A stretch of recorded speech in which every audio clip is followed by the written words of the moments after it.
y agradecemos que nos acompañen a la última de las conferencias del año 2023 de la Fundación Cultural Profesor Cantera Burgos. En nombre de todos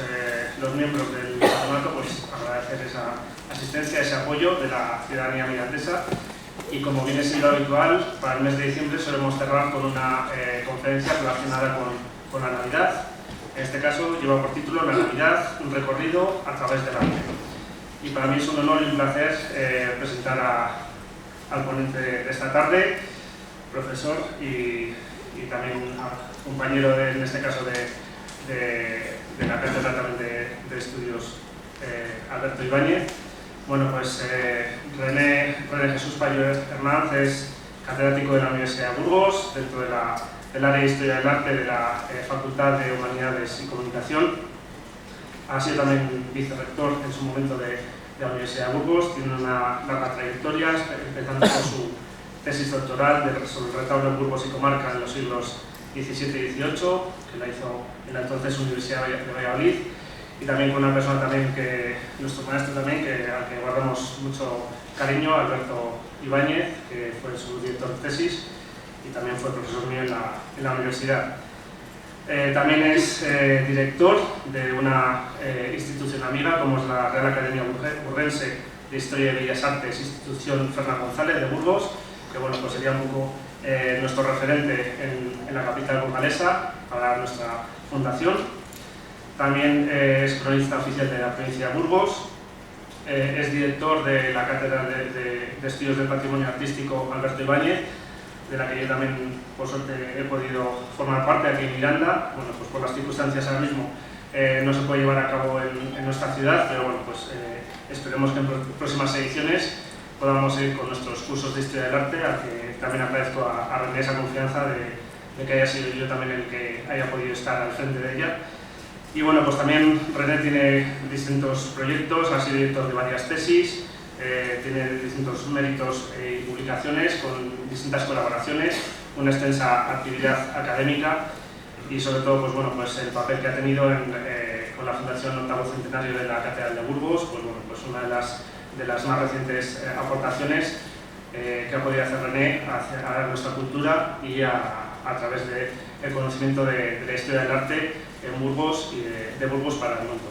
Así que sin más dilación, pues les dejo con el protagonista, con René Jesús Payo Hernández, que va a deleitarnos con esta conferencia.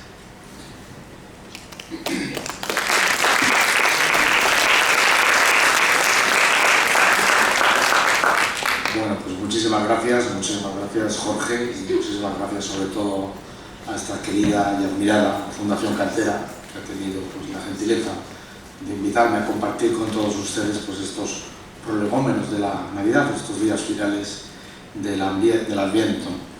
Realmente da un poco de miedo, de abismo, ver ya alumnos que han sido alumnos tuyos durante la carrera, pues ya sesudos, serios profesores, con una trayectoria ya más que destacada, como el caso de Jorge, lo cual pues, nos hace reflexionar un poco sobre el progreso del tiempo y sobre la edad que nos va adornando ya. Y bueno, como señalaba Jorge, vamos a hablar sobre la Navidad a través de la historia del arte. Pocos temas dentro de la tradición artística han sido tan importantes, han sido tan fuertes referentes para el desarrollo de obras de arte como la Navidad.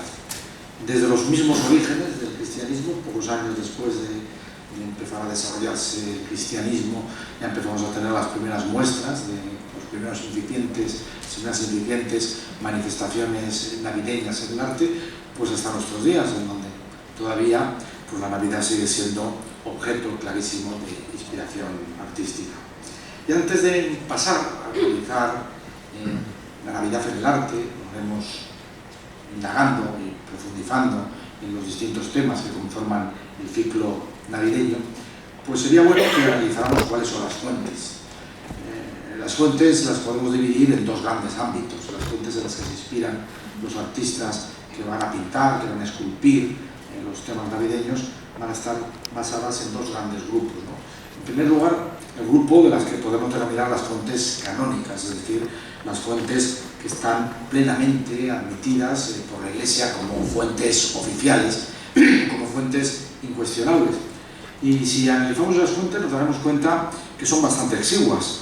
Son las pocas líneas en que el misterio del nacimiento de Cristo y los momentos inmediatamente posteriores al nacimiento de Cristo nos transmiten dos evangelistas, uno un poquitín más extenso y otro sumamente parco. Es el caso de los evangelios de San Lucas y de San Mateo. El evangelio de Lucas es un poquitín más profundo, pero apenas son 30 líneas, unas cuantas palabras las que nos hablan de la Navidad. El evangelio de San Mateo, algún asunto de carácter tangencial vinculado a los momentos de la infancia de Cristo, aparece citado en este evangelio. De tal suerte que muchos de los aspectos que vamos a ver vinculados al mundo navideño van a estar inspirados en otra serie de textos que son los que conocemos como los textos apócrifos, los evangelios apócrifos, todo ese conjunto de textos que nos hablan de la vida de Cristo, que quedaron fuera de la Vulgata, después de la síntesis que hizo San Jerónimo de los textos que consideraba que debía ser la fuente clave de la revelación, incluso algunos que se escribieron más tarde, de la propia Vulgata, y que nos hablan, en muchos casos, de aspectos curiosos, marginales, de anécdotas ligadas a la vida de Cristo y que no son plenamente aceptados como textos canónicos, como textos oficiales por parte de la Iglesia, pero que sin embargo en muchos de sus campos, en muchos de sus capítulos, pues se convirtieron en textos muy leídos, en textos que sirvieron para inspirar de manera muy importante a los artistas a partir de los momentos de los inicios incluso del cristianismo, el siglo IV, el siglo V, en el siglo VI. Veremos cómo algunos de los aspectos que tenemos más interiorizados como parte de eso que denominamos la iconografía de la Navidad, parten justamente de estos textos que denominamos los evangelios apócrifos, los textos apócrifos.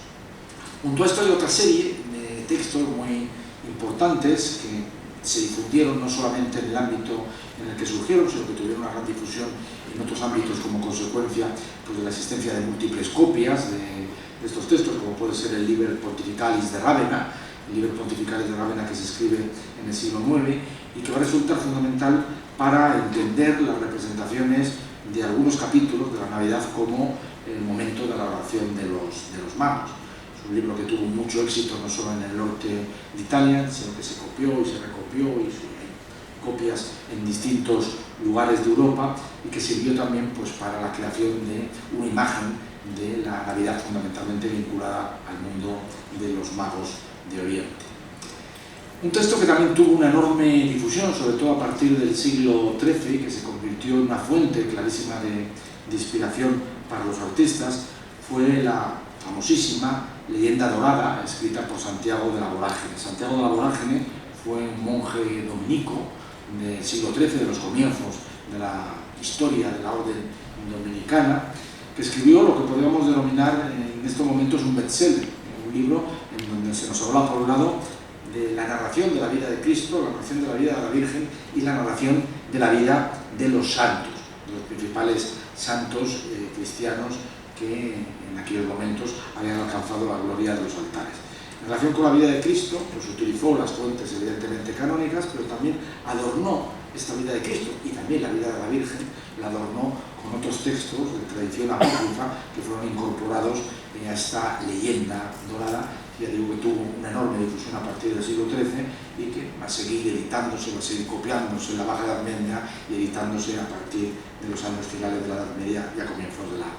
Edad Moderna. Muy importante son también las descripciones que hace sobre la Navidad de las visiones que tiene Santa Brígida de Suecia. Santa Brígida de Suecia fue una mística del siglo XIV, nacida, como su apellido lo indica, en Suecia, que fundó una orden religiosa, todavía hoy en día, la orden de las Brígidas, y que en sus escritos narraba esas visiones que en los momentos místicos ella tenía. Quizás sea más conocida Santa Brígida de Suecia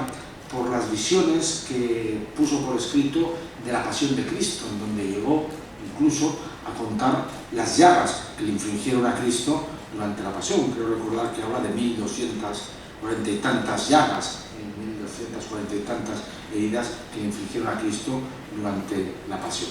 Pero también una parte de estas visiones están vinculadas no a ese mundo de la pasión, sino a ese mundo de la Navidad, de tal suerte que también estas visiones, que tuvieron mucho éxito, fueron muy conocidas, fundamentalmente durante los años de la Baja Edad Media, se convirtieron en fuente de inspiración para los artistas que tienen como objeto de representación la Navidad.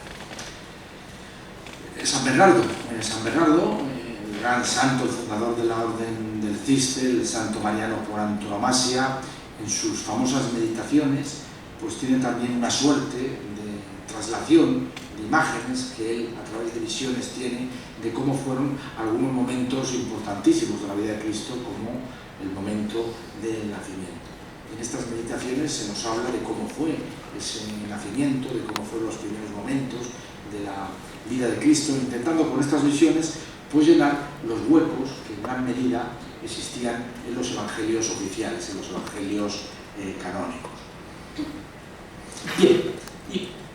toda esta serie de textos, toda esta serie de autores, toda esta serie de fuentes son las que nos van a dar pie pues a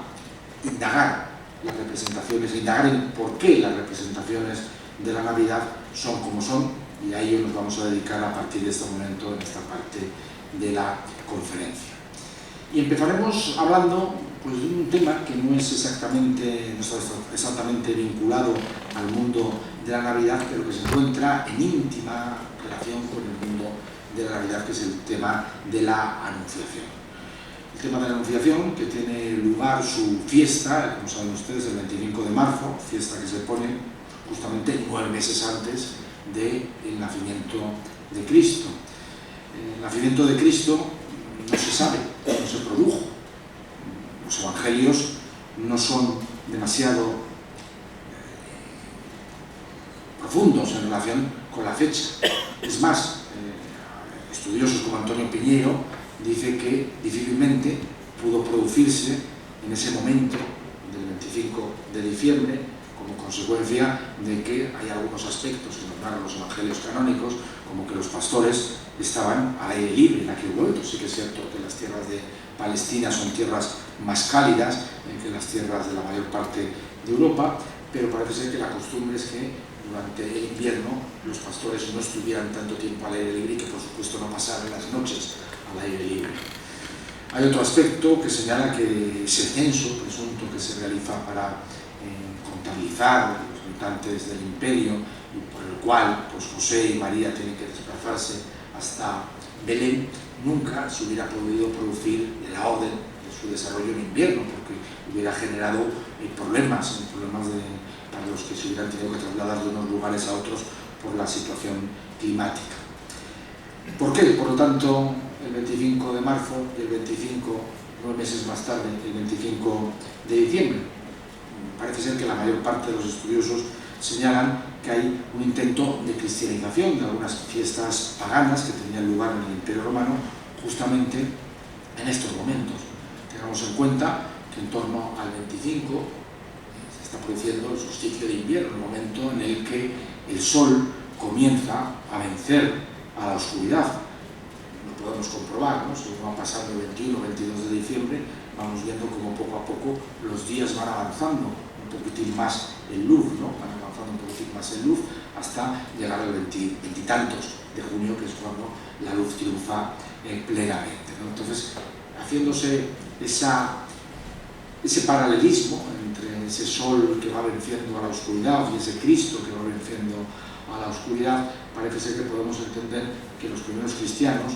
decidieron, a partir del siglo III, que es cuando empiezan a aparecer por primera vez las primeras noticias de que se celebra la Navidad 24 o 25 de diciembre, a partir de este momento, por esta razón del sol que está venciendo a la oscuridad. Y efectivamente, si el 25, 24, 25 de diciembre se celebra la Navidad, es decir, el nacimiento de Cristo, 9 meses antes, justamente 9 meses antes, se está celebrando en torno al 15 de primavera, se está celebrando pues la anunciación de Nuestra Señora y el momento de la encarnación. Momento en el cual se produce, como muy bien señalan los evangelios, la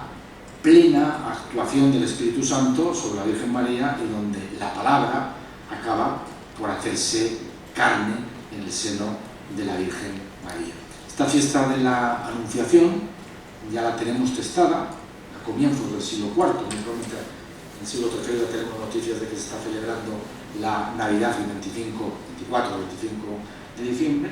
y a comienzos del siglo IV ya tenemos testada de que en buena parte de la Iglesia, al menos occidental, se estaba celebrando la fiesta de la Anunciación el 25 de marzo. Ya en un canon del Concilio de Toledo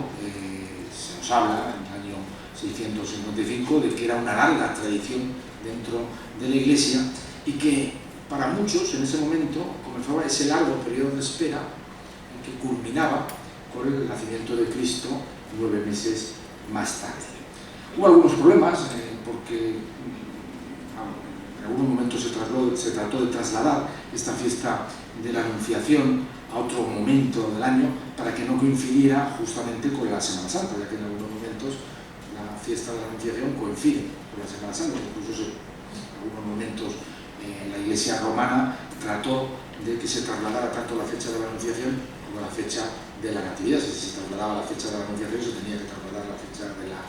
Natividad. Pero todo esto evidentemente no cuajó y quedó ya a partir del siglo VII, VIII claramente establecido que por un lado estaba la Anunciación el 25 de marzo y por otro lado el nacimiento de Cristo 9 meses más tarde, el 25 de diciembre. Bien, el tema de la Anunciación es uno de los temas, junto con los temas ya propiamente ligados al nacimiento de Cristo y los temas pasionales, que más éxito ha tenido en la cultura cristiana, y lo tenemos representado pues desde los mismos orígenes del cristianismo, incluso en los momentos en que el cristianismo todavía no era la religión autorizada, a partir de la época de Constantino, o no era la religión oficial en la época de Teodosio. Algunas de las catacumbas romanas, en concreto las magníficas representaciones de las catacumbas de Priscila, algunos ejemplos de este ciclo de la encarnación de Cristo y del nacimiento de Cristo, pues sumamente interesantes. Tenemos se ha considerado la primera representación de la Anunciación en estos años finales del siglo II de Cristo. A partir de ahí, el éxito de este tema, que se considera fundamental, porque es el momento verdaderamente en el que se cumple la promesa. Sí, es cierto que el nacimiento es muy importante, pero realmente en el momento en que se cumple la promesa de que Cristo queda encarnado, en que la palabra que se hace carne, el que el verbo se hace carne, es el momento de la Anunciación. Incluso esta fiesta,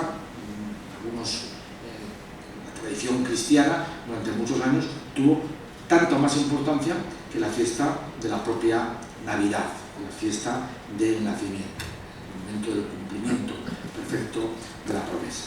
Por tanto, en la Iglesia oriental como en la Iglesia occidental, el tema de la Anunciación va a ser uno de los temas más queridos y más representados de continuo desde los momentos del paleocristianismo, la Edad Media, hasta llegar pues, a la plena Edad Media, como por esta magnífica representación de tradición todavía bizantinista que aparece en la Iglesia de Santa María la Mayor de Roma, hasta llegar a los momentos de la Baja Edad Media, en donde este tema, que en principio había sido un tema bastante sencillo, donde solamente había un marco en donde estaba por un lado la Virgen y por otro lado el ángel, como mucho pues, se producía la presencia de lo supraterreno a través del ángel y a través de la presencia de una luz, de una paloma, de una imagen de Dios Padre. Pues todos estos temas que en principio eran sencillos poco a poco se van complicando y se les va dotando de una mayor complejidad desde el punto de vista de la ambientación. En los momentos finales de la Edad Media pues es muy frecuente que los artistas se recreen en intentar imaginar cómo era esa casa de la Virgen, cuáles eran las actividades que estaba haciendo la Virgen, cosiendo, leyendo, y todo ello no tiene un valor meramente anecdótico en muchas ocasiones, sino que tiene también un valor de carácter simbólico, ¿no? La Virgen que lee, porque al final va a enseñar a leer al Hijo, la Virgen laboriosa porque va a hacer que su Hijo sea un personaje laborioso, Los momentos de la Baja Edad Media también se trata de hacer en muchos casos un paralelismo entre lo que había sido el origen de nuestra caída y el fin de nuestra caída. El origen de nuestra caída, que había sido pues el momento del pecado original, el fin de nuestra caída, el comienzo del fin de nuestra caída, de nuestra salvación, va a ser el momento de la encarnación, como ocurre en esta bellísima tabla de Fra Angelico, que por fortuna la podemos disfrutar en el Museo del Prado. Pero todas estas anunciaciones de la Baja Edad Media están caracterizadas por ese carácter de intentar dotar de una ambientación pues, sumamente compleja, sumamente, digamos, realista, donde podemos en muchos casos ver elementos característicos no de la Jerusalén, no de la Judea del siglo I, ¿no? sino de la España, de la Francia, de la Italia de ese momento. Incluso muchos estudiosos de la historia del arte utilizan estas imágenes pues, para intentar ver cómo eran los interiores pues, del siglo XIV, del siglo XV, del propio siglo XVI, tanto en la tradición pictórica italiana como ocurre en la tradición pictórica flamenca, que tienen el famoso tríptico Verode del Metropolitan Museum de Nueva York, pintado por Robert Campien, ¿no? en donde pues, la tabla central es una magnífica imagen de esos interiores, de esos ricos interiores flamencos, en donde vemos todos esos utensilios, todas esas sillas, todos esos bancos, cómo eran esas ventanas de las casas burguesas de los Países Bajos del siglo XV, decoradas con cristales vidriados, donde bueno, podemos intuir pues, esa presencia del mundo del siglo XV como marco de esa escena que había tenido lugar pues, 15 siglos antes. Piezas tan singulares como la bellísima Anunciación de Pedro de Berruguete, obra que fue un regalo de la reina católica a la Cartuja de Miraflores, pieza fundamental para entender, pues, por un lado, esa síntesis que realiza Pedro Berruguete de la tradición flamenca, por un lado, y de la tradición renacentista. Es una pintura que realiza justamente después de volver de su viaje a Italia, en ese prodigio de perspectiva, donde vemos como la Virgen aparece leyendo, aparece rezando, leyendo, lo cual, le digo, que tiene esa connotación de mostrar una mujer piadosa, una mujer que lee, una mujer que va a enseñar a rezar, que va a enseñar a leer a su hijo, en donde aparece ese magnífico jarro de azucenas, que va a ser uno de los elementos característicos también de las imágenes de la Anunciación. La azucena va a ser la flor mariana por antonomasia, la flor blanca, la flor que significa la pureza. Ese jarro de azucenas con ese producto lujosísimo que era ese jarro vidriado. En el siglo XV el vidrio era un producto muy complejo, muy rico, pero no solamente en este caso está haciendo mención a ese lujo de un interior notable Pedro Berruguete, ¿no? sino que está haciendo también relación a ese carácter simbólico que tiene el jarro vidriado, que permite que le traspase la luz sin que la luz le rompa, ¿no? Igual que la Virgen ha sido engendrada, el Verbo se ha hecho carne en el seno de la Virgen sin que se haya roto su virginidad, sin que se haya perdido su virginidad. ¿Cómo se representan en muchas ocasiones en estos años de finales de la Edad Media ese momento que ya digo que durante mucho tiempo dentro de la tradición cristiana tenía tanta, esta fiesta, ¿no? La fiesta de la Anunciación tenía tanta más importancia que la fiesta de la Navidad? Pues en muchos casos a través de representaciones como la que tenemos en la Cartuja de Miraflores, donde aparece evidentemente el momento en que el ángel está realizando la salutación a la Virgen. ¿Y cómo se representa que el Verbo se hace carne? Pues se representa a través de ese haz de luz que va justamente al oído de la Virgen. Y ese haz de luz, que si se dan cuenta, pues está presidido por la figurita de un niño, un pequeño niño, que se va a introducir a través del oído de la Virgen, lo cual ejemplifica clarísimamente pues esa cita, esa frase bíblica de que el Verbo se hace carne, el Verbo se hará carne, se ha hecho carne pues a través del oído. A partir del siglo XVI, XVII, sobre todo el barroco, el tema de la Anunciación pues sigue teniendo un enorme protagonismo. Empezamos a encontrar cada vez escenas mucho más complejas y vamos a encontrar cada vez escenas más teatrales, más irreales. Sí que es cierto que una parte puede identificarse con el lugar en donde estaba la Virgen en el momento de la Anunciación, pero se produce esa intromisión, a partir fundamentalmente de finales del 16, del 17, del 18, esa intromisión de lo sobrenatural en el ámbito en donde se desarrolla la Virgen. Todo ese conjunto de nubes, todo ese conjunto de haces lumínicos que hacen que lo sobrenatural penetre de una manera muy notable en el ambiente en donde se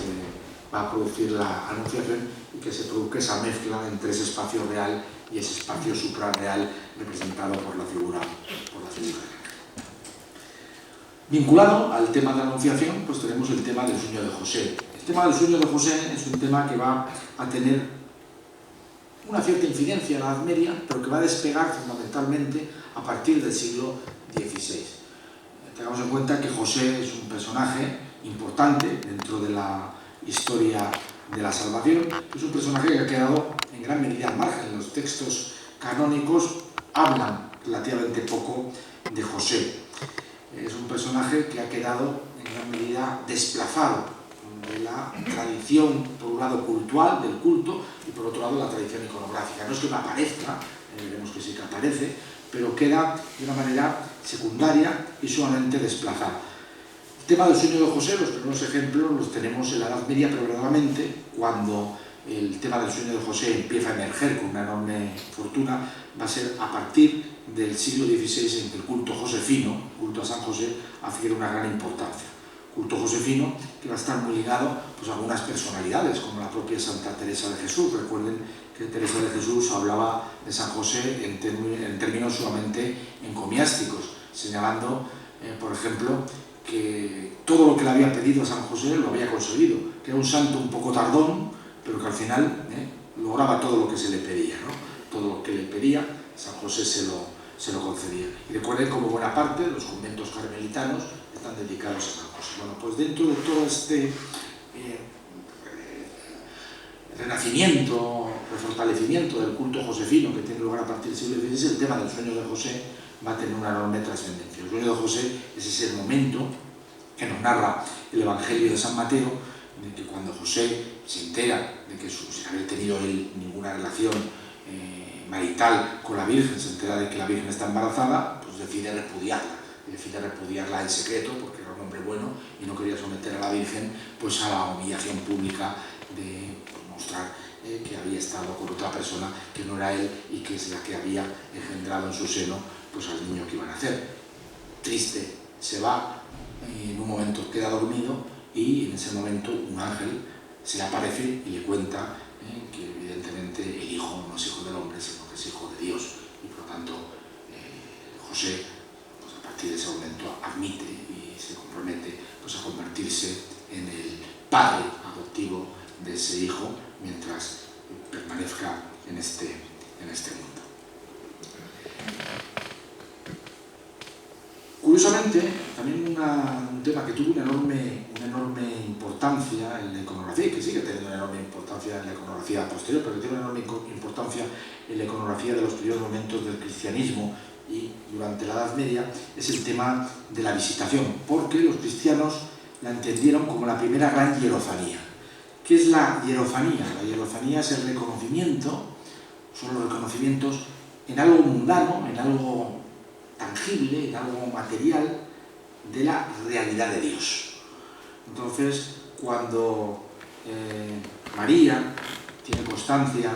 de que su prima, después de muchos años de esterilidad, pues ha conseguido quedarse embarazada, y ella también está embarazada y que está a punto de dar a luz, pues decide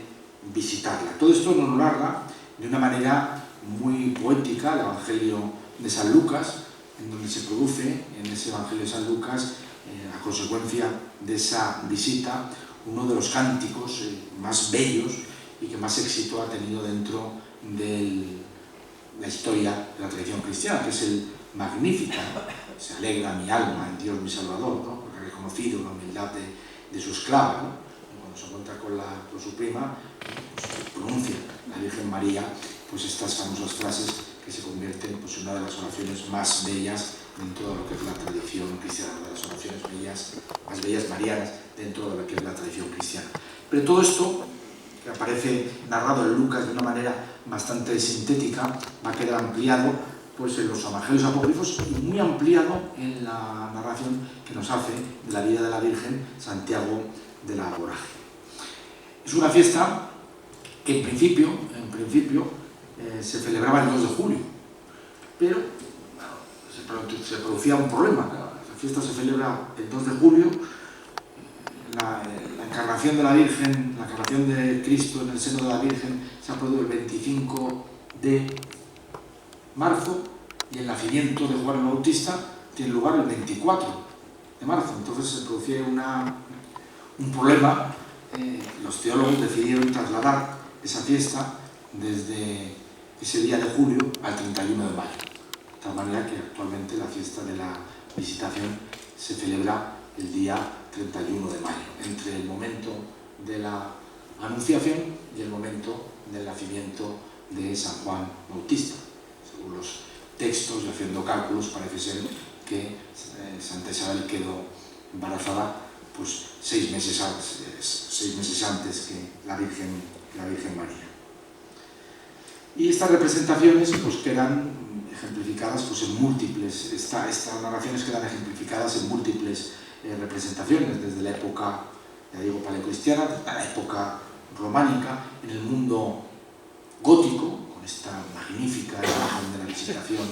en la portada de la Catedral de Reims. En el mundo bizantino es muy frecuente que aparezca representado en iconos, la Virgen y su prima, Isabel, en cuyo vientre podemos encontrar las figuras, por un lado, de Jesús y por otro lado, la figura del Bautista, donde no solamente se produce el reconocimiento de la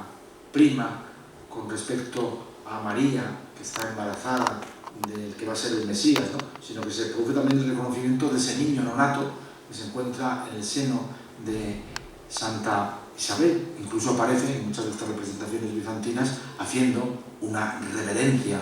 al propio niño Jesús que se encuentra en el seno de María. Y hasta nuestros días, ¿no? El famoso mosaísta Marco Ivan Rupnik, pues en algunas obras tan importantes como la decoración del mosaico de la capilla de la Conferencia Episcopal de Madrid, pues sigue teniendo como objeto de representación pues el tema de la Visitación, que ya digo va a ser uno de los leitmotivs, uno de los invariantes de la iconografía pre-navideña y la iconografía cristiana en general. Iconografía de la Visitación que se va a ir enriqueciendo como consecuencia pues, del paso del tiempo. En principio solamente aparecen las dos primas, Isabel y María. Con el paso del tiempo, pues a este grupo femenino pues, se unen sus dos esposos, José y Zacarías, incluso enriqueciéndose con algunos aspectos que nos narran los evangelios apócrifos de carácter anecdótico. Una iconografía curiosa, también vinculada a estos momentos prenavideños, es la de la Virgen de la Expectación, la Virgen de la o la Madonna del Parto. ¿Qué trata de representar la Virgen de la Expectación? Pues la Virgen que está a punto de dar a luz, la Virgen grávida, la Virgen que se encuentra en los momentos inmediatamente anteriores al nacimiento. La fecha de la fiesta de la Virgen de la Expectación es el 18 de diciembre, justamente una semana antes del nacimiento, lo que hemos considerado que es el nacimiento, la fecha de nacimiento de Cristo, que es el día 25. ¿Cómo se representa la Virgen de la Expectación? Pues se la suele representar pues como una Virgen embarazada, de una manera discreta. Estas imágenes, en algunos casos, tuvieron mala suerte, como consecuencia de que a partir del siglo XVI, fundamentalmente a partir del Concilio de Trento, se las consideraba imágenes poco dignas, imágenes que abundaban quizá en exceso en la humanidad de la Virgen. Muchas de ellas fueron retiradas, pero por fortuna algunas de ellas todavía se conservan. Hay varias tipologías en donde podemos distinguir aquellas vírgenes que están apoyando la mano en el vientre, esperando, palpando y esperando el nacimiento, palpando el ser que está a punto de nacer, y aquellas que de una manera aún más evidente muestran su embarazo pues a través de esos círculos, a través de una serie de tondos en su vientre, en donde aparece la figura de un niño de un niño Jesús. Estas son las típicas vírgenes expectantes, con la mano apoyada en el vientre, que aparecen pues, desde la Edad Media, fundamentalmente hasta el siglo XVI, que empiezan a entrar en decadencia como consecuencia de ese pudor, en muchas ocasiones manifestó la Iglesia, de representar a la Virgen de una manera excesivamente humana, ¿no? Algunas tan espectaculares como la famosa Madonna del Parto de Pietro della Francesca, custodiada en la iglesia de Santa María de Monterchi, muy cerquita del Borgo San Sepolcro, en la zona de la Umbría, ¿no? Que digo, la mayor parte pues, ya representan este momento previo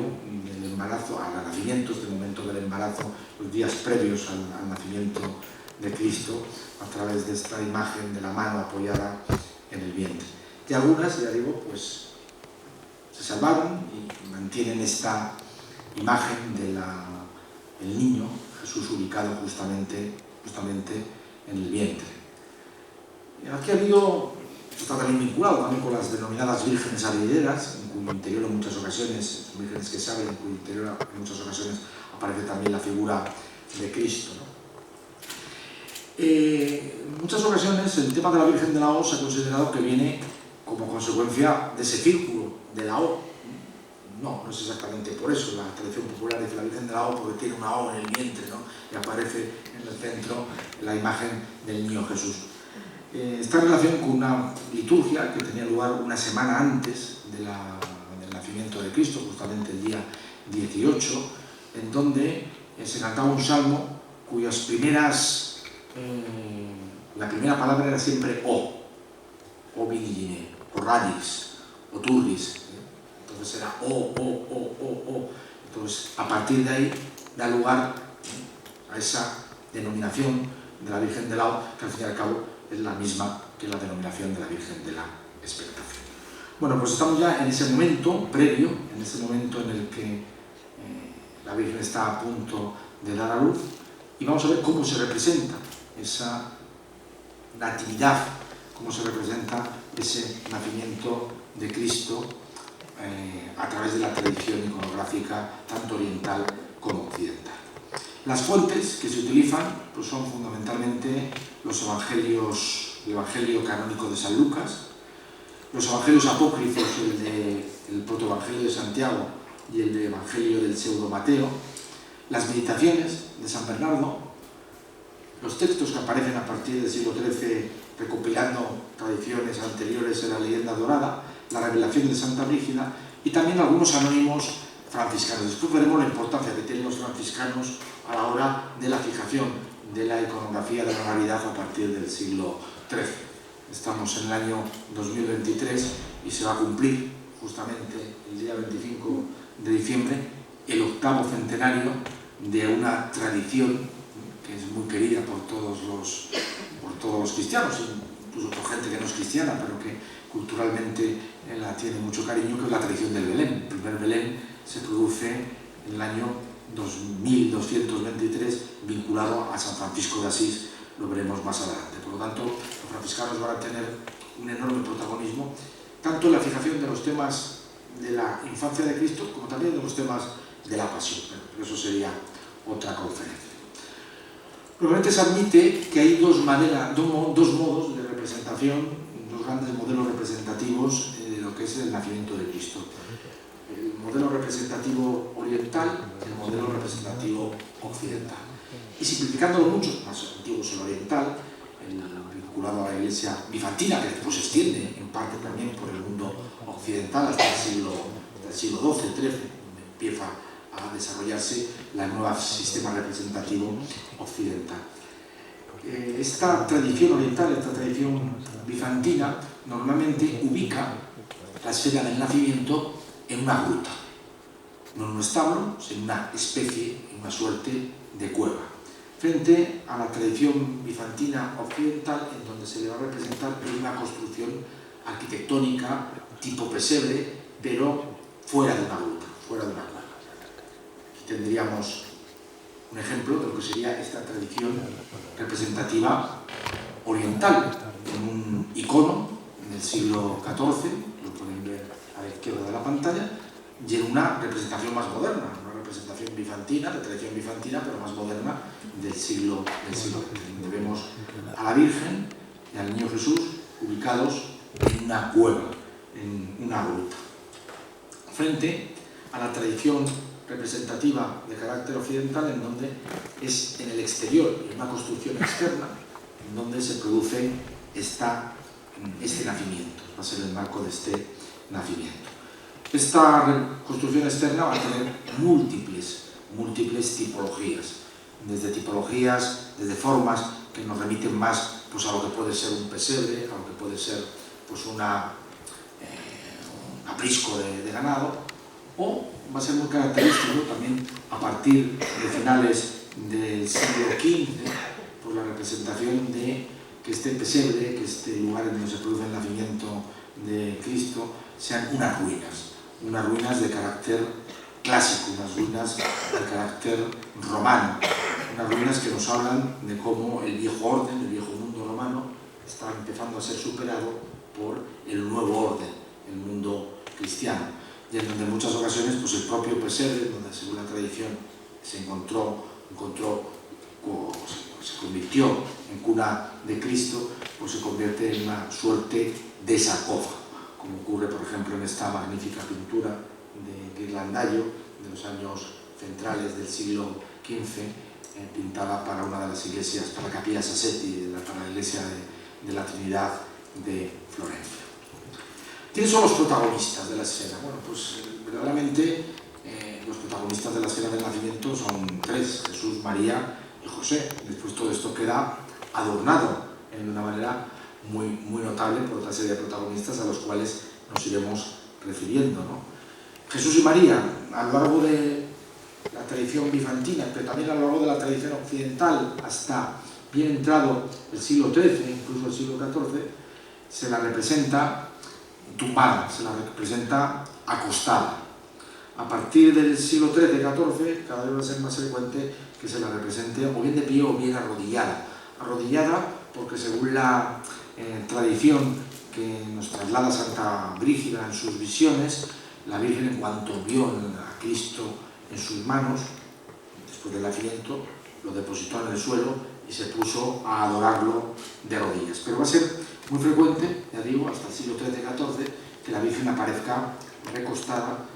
con la cuna, con el pesebre, más o menos cerca de su figura, más o menos cerca de su. Ya digo que a partir del siglo XV, lo habitual va a ser XIV-XV, va a ser habitual que la Virgen aparezca arrodillada, adorando al Niño Jesús, como ocurre por ejemplo en esta magnífica pintura de Hugo van der Goes. Y a partir del siglo XVI va a ser habitual que se destaque la figura de Cristo, dando lugar a eso que algunos historiadores del arte denominan los niños luciérnaga o los niños bombilla, es decir, esos niños, ya Correio lo desarrolla de manera magnífica en algunos de sus nacimientos, ¿no? Pero fundamentalmente va a ser algo que va a tener un enorme desarrollo en la época barroca, ¿no? En donde el niño es verdaderamente la fuente de luz de toda la escena. La fuente de luz de toda la escena es el Niño Jesús que ilumina el ámbito en donde se ha producido ese nacimiento. Otros protagonistas, pues, evidentemente la figura de José. La figura de José, que en principio, esa figura de José va a tener un carácter secundario. Durante buena parte de la tradición iconográfica, tanto oriental como occidental, hasta bien entrado el siglo XIV-XV, la figura de José aparece ubicada en un lugar subsidiario, en un lugar alejado de lo que es el primer plano, como un personaje que pasaba por casualidad por allí, pero que no es protagonista de la escena. Hasta que a partir del siglo XV, a partir de ese momento con mucha más presencia, pues a partir del siglo XV va a tener casi el mismo protagonismo que la figura de María, que la propia figura de la Virgen María, ubicándose incluso, desarrollando a través de su figura y la figura de María, pues una situación simétrica, generando una situación de composición plenamente simétrica. Los ángeles. Sí que es cierto que los ángeles aparecen en la narración evangélica, pero vinculados al anuncio a los pastores. No se nos dice que en el momento del nacimiento se produjera la presencia de ángeles en la cueva o el pesebre de Belén. Pero sí que es cierto que los evangelios apócrifos, adornando y adornando y adornando el texto, los textos originales, los primeros textos canónicos, pues nos hablan de que pues en el mismo momento en que se produce el nacimiento de Cristo, una corte angélica acudió a reverenciar la figura de Cristo. De tal manera que es muy frecuente que en muchas de las escenas del nacimiento de Cristo, pues aparezca en este primer momento del nacimiento de Cristo, pues aparezca esta presencia de la corte angélica. Y las figuras de las comadronas, que va a ser algo muy característico tanto de la tradición oriental como de la tradición occidental hasta el siglo XV. A partir del siglo XV empiezan a entrar en decadencia. Los evangelios canónicos no nos dicen nada de comadronas, no nos dicen nada de que nadie acudiera a ayudar a la Virgen María en el nacimiento. Sin embargo, en los evangelios apócrifos sí que se nos habla de ellas, ¿no? En el protoevangelio de Santiago se nos habla de que cuando José tuvo conciencia de que la Virgen iba a dar a luz, una vez que la había dejado instalada pues, en ese aprisco,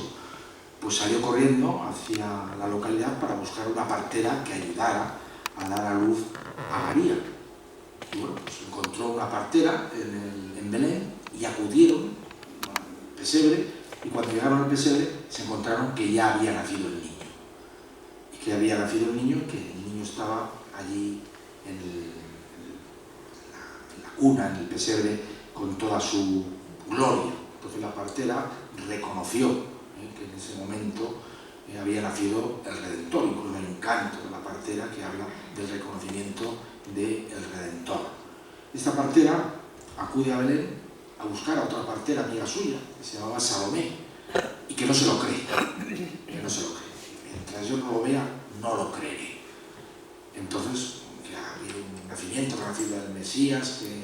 que la mujer que ha dado a luz es virgen. Y dice, pues ven y verlo, ven a verlo, ven a verlo, ven a verlo. Entonces llegan allí a la cueva, al portal de Belén, y se encuentra a la Virgen, y donde cuando va a verificar que la Virgen sigue siendo virgen, le pone la mano en el vientre y la mano se le quema. Y eso da lugar pues, a la convicción por parte de Salomé de que verdaderamente esa mujer había dado a luz al Mesías y que esa mujer había dado a luz en estado virginal. Se ha considerado a esta comadrona incrédula, a Salomé, la primera conversa de la historia de la cristiandad. Ya digo que es un tema totalmente al margen de la tradición canónica, está vinculado a esa tradición apócrifa. Y evidentemente, en las representaciones de esta Navidad, pues no puede faltar algo tan famoso, tan querido, tan conocido como el buey y la mula. Pero, evidentemente, el buey y la mula no aparecen en los textos canónicos, va a ser en el texto apócrifo del pseudo Mateo, en donde se nos habla de que en el lugar en donde se produjo el nacimiento de Cristo, ese establo, pues había un buey y una mula que fueron aprovechados para dar calor a Cristo. Buey y mula que después, en textos posteriores, se les ha intentado dar también un significado, ¿no? Algunos han hablado que son la prefiguración de los dos ladrones, otros han hablado de que son la prefiguración del pueblo judío y los pueblos gentil. Se les ha intentado dar una suerte de interpretación y se les ha buscado también una ascendencia en determinadas actuaciones proféticas, como la actuación profética de Habacuc, ¿no? Que decía, te darás a conocer en medio de dos animales, que dice el profeta Habacuc, ¿no? Y el profeta Isaías dice, el buey conoce a su dueño y el asno el pesebre de su señor. Israel no entiende, mi pueblo no tiene conocimiento. Sí que es cierto que no aparece en el texto canónico de Lucas, ni el de Mateo, evidentemente, pero sí que, buscando referentes anteriores en los profetas, podemos incorporar estas figuras que quedan desarrolladas perfectamente, fundamentalmente en los evangelios apócrifos y sobre todo en el evangelio del pseudo. Siguiendo la narración evangélica, en este caso de Lucas, pues tenemos el siguiente momento de la natividad, que es el de la adoración de los pastores.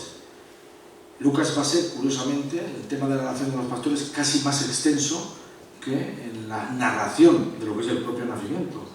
Tiene más versículos, tiene más palabras. El momento de la anuncio a los pastores y la adoración de los pastores que el propio desarrollo textual de lo que es el nacimiento de Cristo. Junto a esto, pues también todo esto se fue enriqueciendo y a través del Evangelio del pseudo Mateo y el Evangelio armenio de la infancia de Cristo, pues todo esto se fue adornando con otra serie de historias que en muchos casos aparecen en las representaciones iconográficas. Básicamente, tanto el Evangelio de Lucas como los Evangelios apócrifos nos hablan de los momentos, que en el entorno de Belén había una serie de pastores que estaban en aquellos momentos custodiando, en esa noche custodiando a sus rebaños, durmiendo, y que una gran luz les sorprendió, una luz que estaba anunciando la llegada de un ángel y que les anuncia el nacimiento de Cristo. Y después de este anuncio llega otra serie, la corte angélica, en donde se pone a alabar a Cristo cantando el famoso Gloria in excelsis Deo, Gloria a Dios en las alturas y paz en la tierra a los hombres de buena voluntad. Posteriormente de este anuncio se produce el traslado de los pastores desde el lugar en donde se ha producido el anuncio hasta el lugar en donde se ha producido el nacimiento, y se produce ese reconocimiento por parte de los pastores de la majestad y de la mesianidad de Cristo. Pinturas del anuncio a los pastores tenemos decenas, algunas tan espectaculares como la que decora el Panteón Real de San Isidoro de León, pinturas del siglo XIV, del siglo XV hasta el siglo XVIII, y todo ello culmina con ese momento en el que los pastores se trasladan desde el lugar en donde estaban descansando y custodiando a su rebaño hasta el lugar en donde se ha producido el nacimiento de Cristo, y se produce ese reconocimiento por parte de la humanidad de la grandeza divina de Jesucristo. Hay una evolución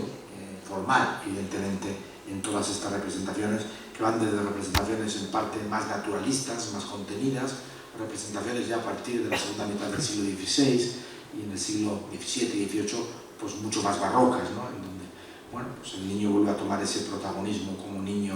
incandescente, como niño luz, que está iluminando toda esa gruta en el momento de la llegada de los pastores, que reconocen perfectamente a través de esta imagen pues la mesianidad del niño que allí se encuentra ubicado. Dos temas interesantes que se hallan también ligados al momento del ciclo de la Navidad, el momento de la circuncisión y el momento de la presentación en el templo. La circuncisión, como saben ustedes, tenía lugar unos pocos días después del nacimiento, es el rito que todavía en el mundo semítico, en el mundo judío,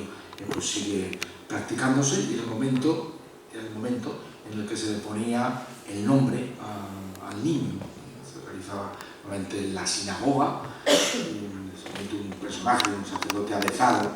para realizar esta operación quirúrgica pues tan delicada, pues desarrollaba este acto de la circuncisión y se le ponía ese nombre, ¿no? Tema que fue después glosado por muchos tratadistas como una prefiguración de la pasión, porque este era el momento en que se producía la primera efusión de sangre por parte de Cristo. Estaba anunciando esa pequeña efusión de sangre como consecuencia de esta operación, anunciaba esa gran efusión de sangre que se producirá a partir de la pasión de Cristo, a partir del momento final de la vida de Cristo.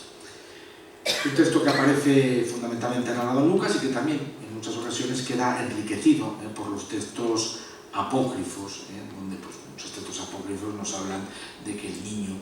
no profirió un solo llanto en el momento de la circuncisión, que afectó perfectamente sin ningún tipo de rechazo por lo que se le estaba haciendo, ¿no? tema de la circuncisión. Y el tema de la presentación en el templo. Presentación en el templo que evidentemente, a pesar que se celebra posterior a la Epifanía, recuerden que la presentación en el templo tiene lugar en la festividad el día 2 de febrero, porque son 40 días después del nacimiento. Se producen aquí dos situaciones, dos ritos muy importantes, ¿no? La presentación en el templo era la obligación que tenían todos los niños judíos de ser presentados, los niños judíos primogénitos de ser presentados en el templo, como ocurría con el caso de Jesús, 40 días más tarde, ¿no? Y también se producía en ese momento el instante en el que la mujer dejaba de considerarse impura. Una mujer que había dado a luz se la consideraba impura hasta que pasaban 40 días. Podía salir de casa, podía empezar a desarrollar una vida normal, ¿no?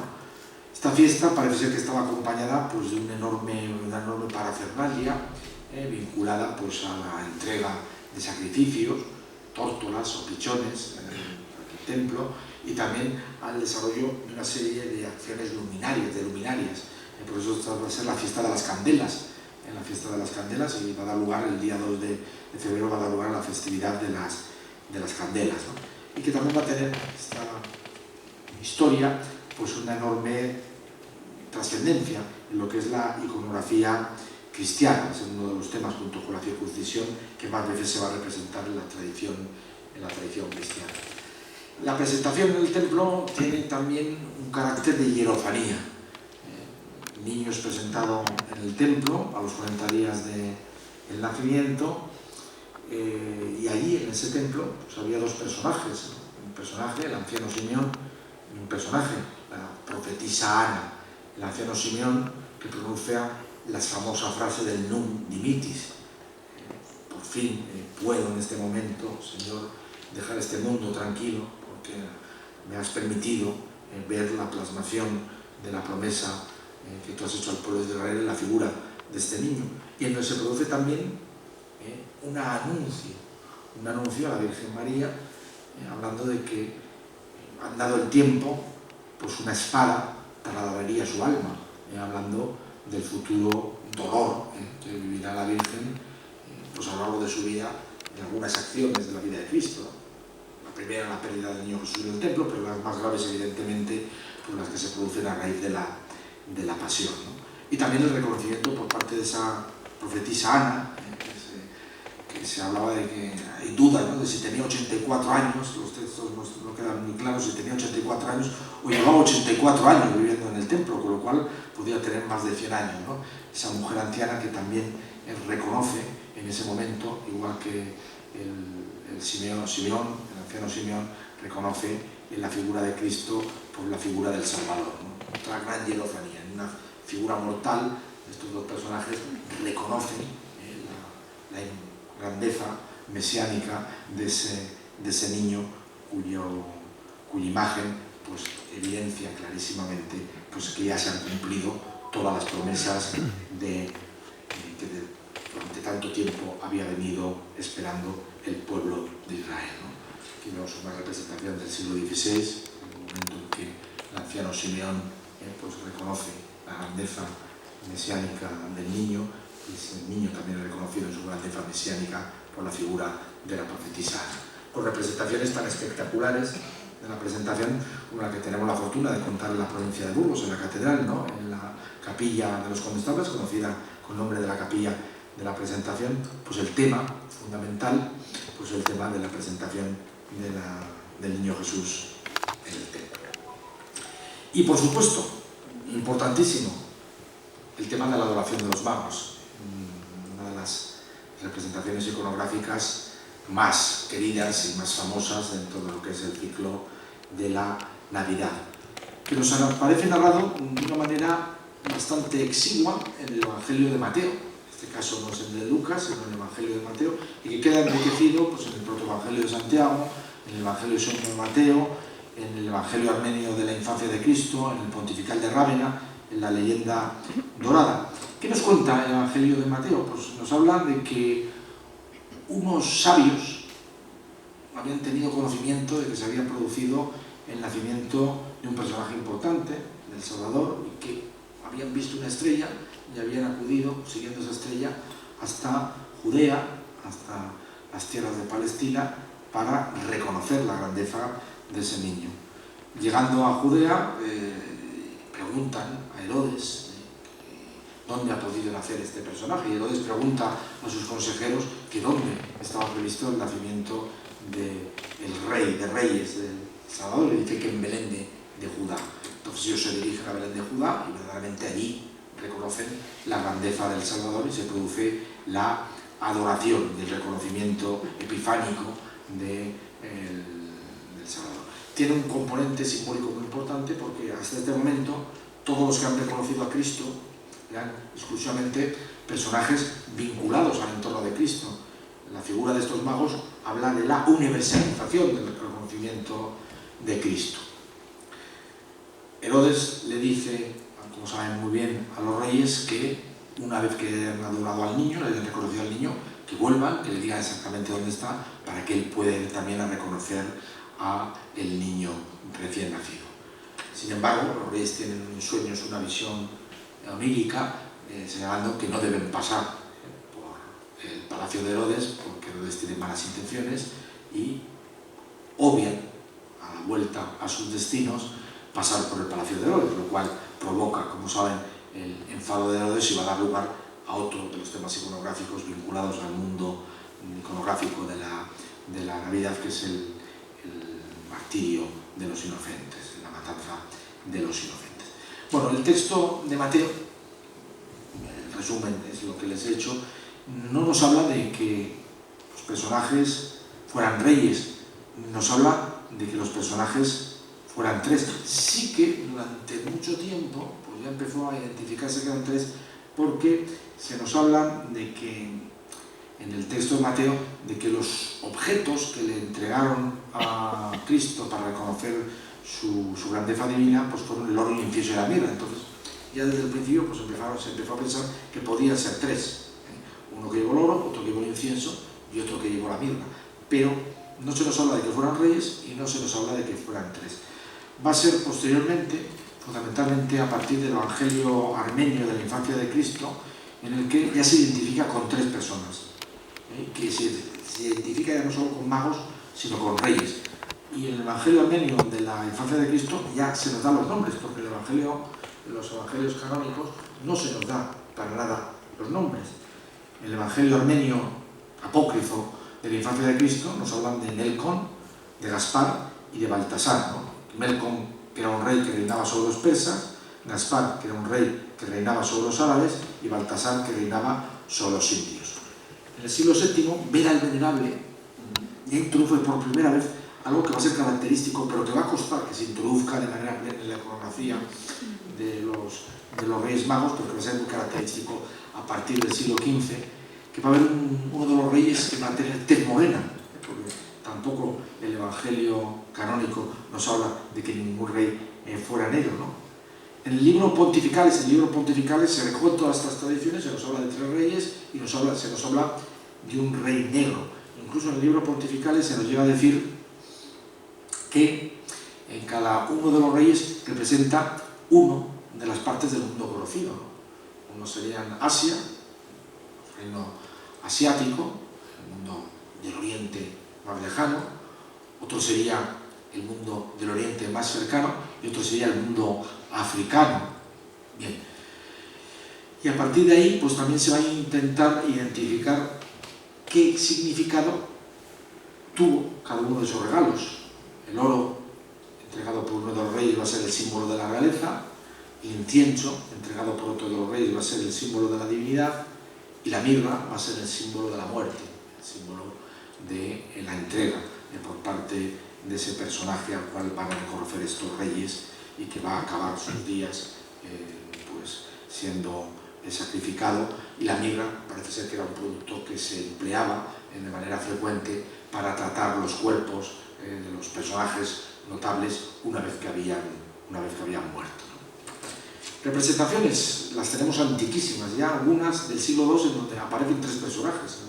Aunque el texto evangélico no se nos habla de que son tres, ya en la catacumba de Priscila, en el siglo II, se nos representan a tres personajes. Realmente, pues, por con esa idea de que sí, que el texto evangélico canónico nos habla de que se le entrega oro, incienso y mirra, y se supone que cada uno de ellos pues entregó uno de estos regalos. Sí que es cierto que el tema de la iconografía de los Reyes Magos no va a tener tanto éxito como otros, como es el tema de la Anunciación, como es el tema de la propia Natividad, en la tradición iconográfica anterior al siglo V. Va a tener un enorme protagonismo en el desarrollo de la iconografía de los Reyes Magos un personaje que va a ser San Eustorio, fue obispo de Milán, que a finales del siglo IV realiza un viaje a Constantinopla, en donde se entrevista con el emperador bizantino, con el emperador de Constantinopla, y fruto de esta entrevista consigue que le haga un regalo. Parece ser, según cuenta la tradición, que las reliquias de los Reyes Magos habían sido llevadas desde Jerusalén hasta Constantinopla por Santa Elena y se custodiaban en la capital del Imperio Constantinopolitano. Bueno, pues San Eustorio va a recibir como regalo del emperador los presuntos restos, los presuntos cuerpos, los presuntos huesos de los Reyes Magos, y durante mucho tiempo estos presuntos restos de los Reyes Magos estuvieron instalados en la iglesia, una de las iglesias que fundó San Eustorio, que actualmente se llama la iglesia de San Eustorio, en Milán. Aquí hay como una especie de casita que, según la tradición, fue el lugar en el que durante muchos siglos se mantuvieron custodiados esos restos de los presuntos restos de los Reyes Magos. Restos de los Reyes Magos que van a dar lugar a la difusión por el norte de Italia de la iconografía de estos personajes, con representaciones tan espectaculares como las que podemos encontrar en el mundo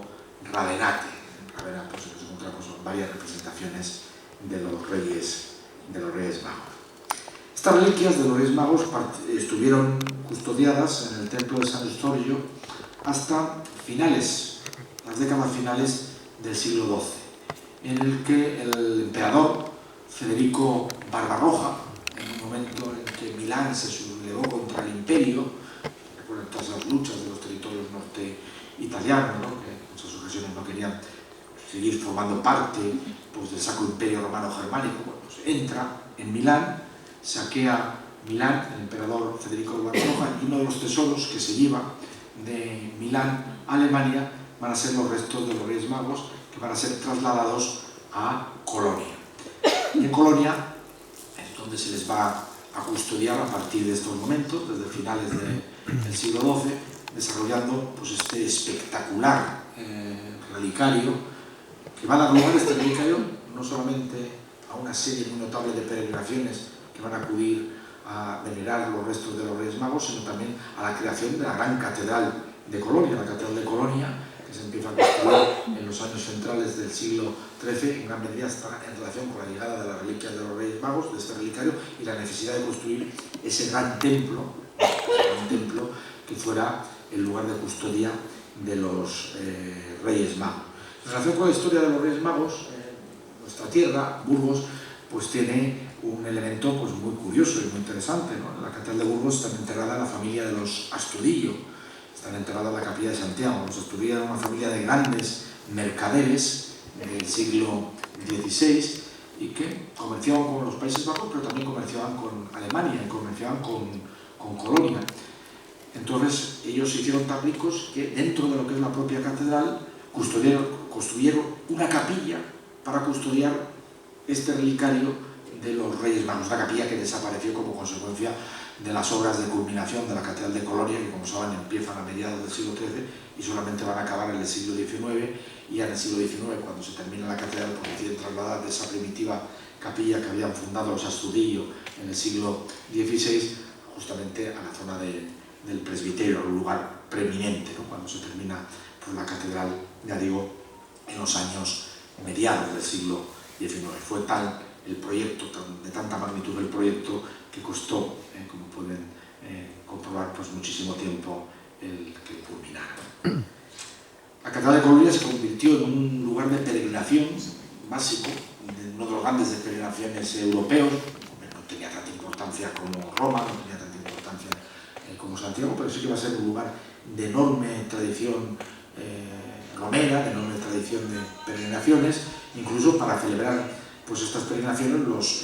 peregrinos que llegaban a la catedral de Colonia pues llevan en muchas ocasiones estas medallas que hablaban de que habían estado delante de la tumba de los Reyes Magos. Y será precisamente a partir de este siglo XIII, a partir de esta reactivación que se va a producir a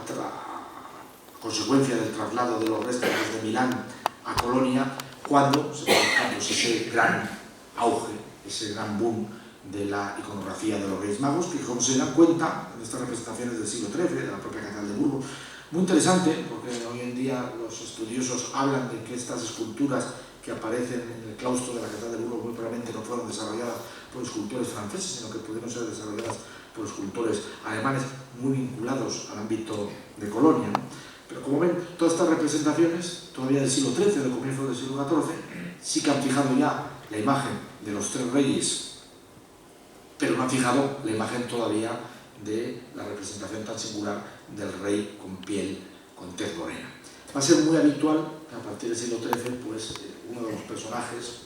fundamentalmente el rey Melchor, pues aparezca desarrollando ese reconocimiento vasallático a la grandeza del Cristo, arrodillándose y besando el pie del niño, como era habitual en los actos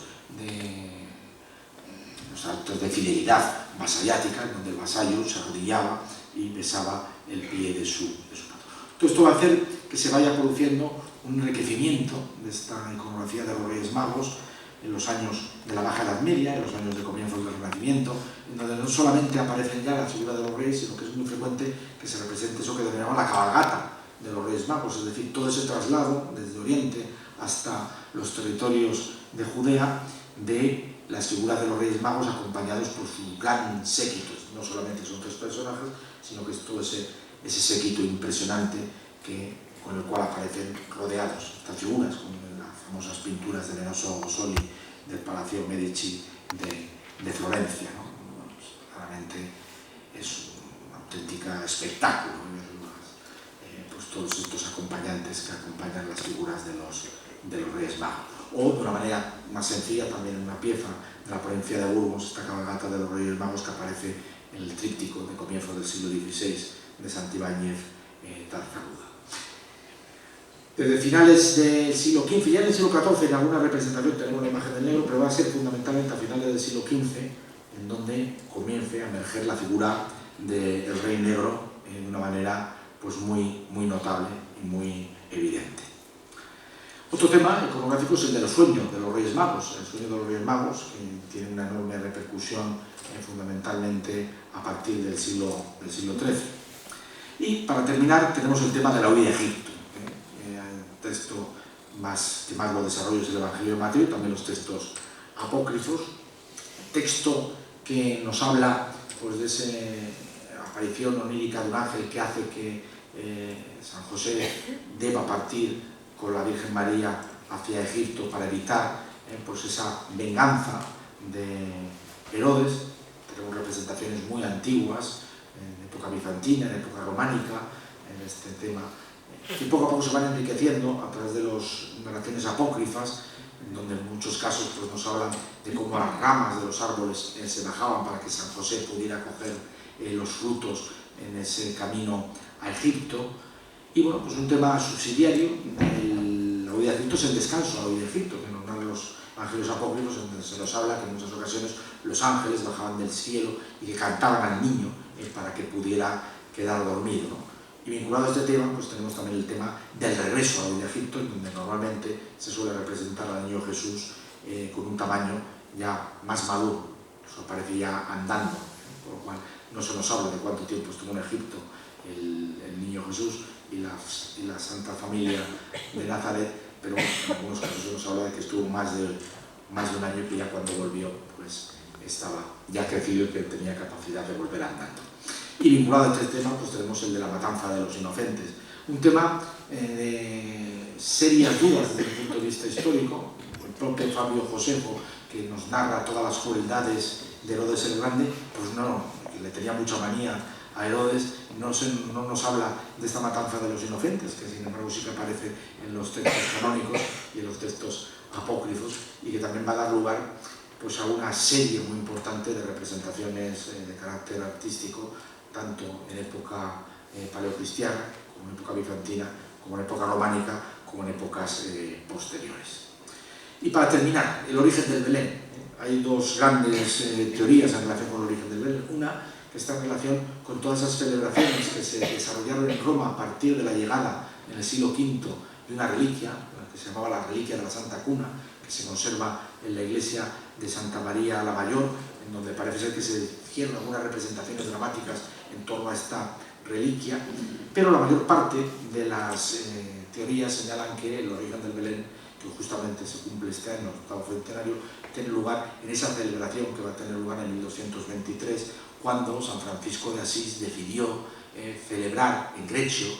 pues una representación antes de la misa del gallo, una representación en la que con un niño, que al final no fue un niño, sino fue un muñeco, pero que al final el muñeco adquirió casi forma humana, la puso en un pesebre y llevó dos animales y vistió a una mujer de Virgen María y vistió a un personaje de San José, dando lugar pues, a ese origen de la representación del Belén.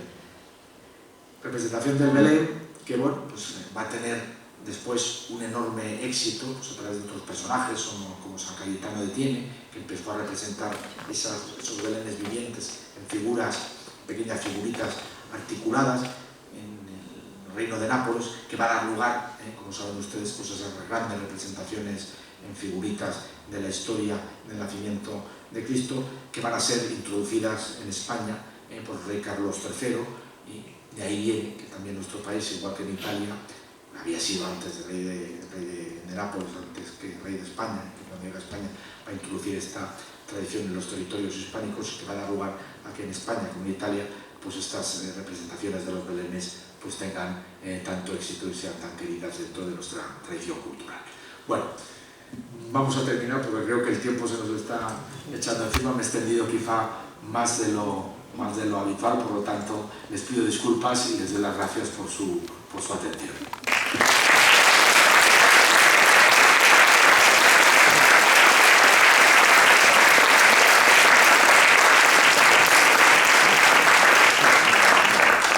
Pues muchas gracias también por esta conferencia tan intensa e interesante.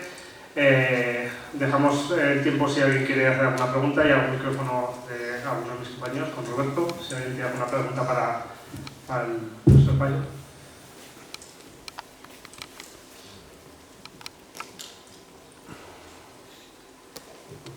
No. Eso es.